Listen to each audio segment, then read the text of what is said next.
Good day mga kanegosyo. Paano lumaki ang pure gold mga kanegosyo gamit ang platform business model? Pareho pa kami naka-green. Eto, tapusin mo tong video na to, sigurado marami kang matututunan. Ito yung mga hindi ko alam nung nagsisimula pa lang ako magnegosyo. Kaya advantage mo na to kapag natapos mo tong video na to mga kanegosyo. Kung nagninegosyo ka naman na, malamang ito na yung sagot kung bakit hindi lumalaki yung negosyo mo. Ako nga pala si Jepoy, isang negosyante. Isa rin akong DJ. Kung kailangan nyo ng DJ sa club, sa bar, sa event, message lang kayo dito sa page ko or comment lang kayo. Bilang negosyante, meron na akong 10 taon na karanasan na pagkalugi sa pagninegosyo. Tunay na negosyo lang tulad ng sari-sari store, barbecuehan, bilyaran, rental. Paano lumaki ang pure gold mga kanegosyo? Kwento ko lang mga kanegosyo. Diyan kasi ako namimili. Way back 2015, naitayo ko yung sari-sari store ko mga kanegosyo. At namimili ako, namimili ako sa Pure Gold and naging suki na nila ako. Automatic, kumbaga meron nang pumupuntang ahente sa mga tindahan namin at dideliveran na lang kami ni Pure Gold mga kanegosyo. Kaya less na sa trabaho ng may-ari ng sari-sari store. Kumbaga, mas hindi na kami pupunta sa store mismo ng Pure Gold. Through text na lang or chat na lang, di-deliver na sila. Mas a minimum of 5,000 lang pwede nang deliver yon. Yung mga pinamili namin. Kasi sobrang mura, tsaka yung presyo niya hindi naman ganun kamahal kumpara sa iba. Tsaka yung pumupunta sa aming ahente mga kanegosyo, naging tropa-tropa na rin. Kaya sa Pure Gold na rin talaga ako namimili ng mga binebenta ko sa sari-sari store ko. Ilang taon din yon, Pure Gold ako, ilang taon ako nagsari-sari store, 6 years akong customer ni Pure Gold. Naitayo ko nga pala yung sari-sari store ko mga kanegosyo malapit sa school kung saan ako graduate ng college. Graduate ako ng Marketing Management sa TIP Cubao, Technological Institute of the Philippines.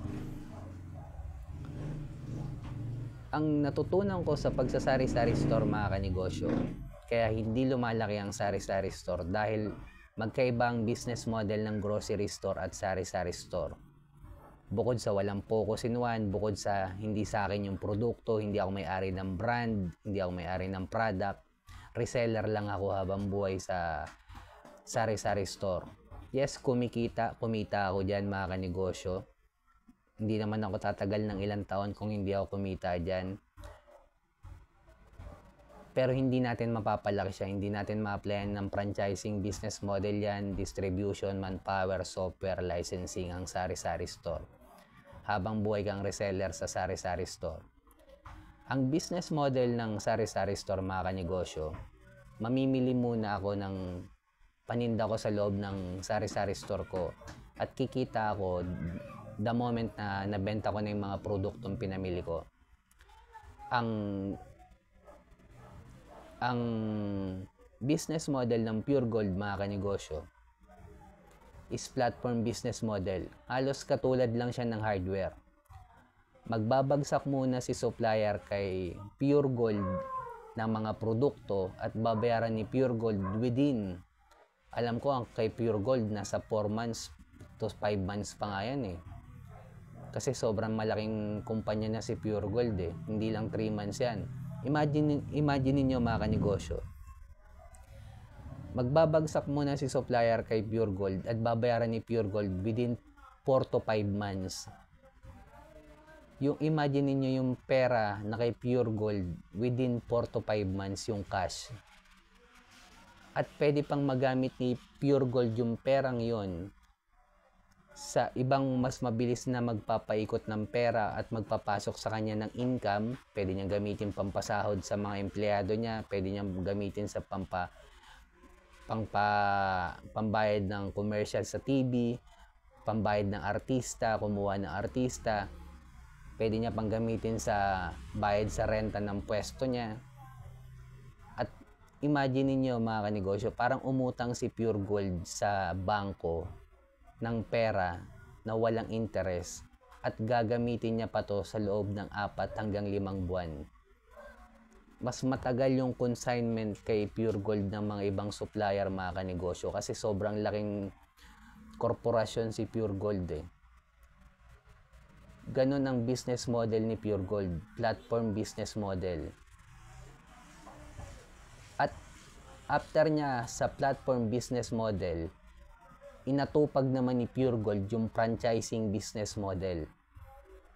Nung kumikita na siya sa platform business model, ngayon mga kanegosyo, binibenta niya na mismo yung buong negosyo niya kung sino gusto mag-franchise ng Pure Gold mga kanegosyo.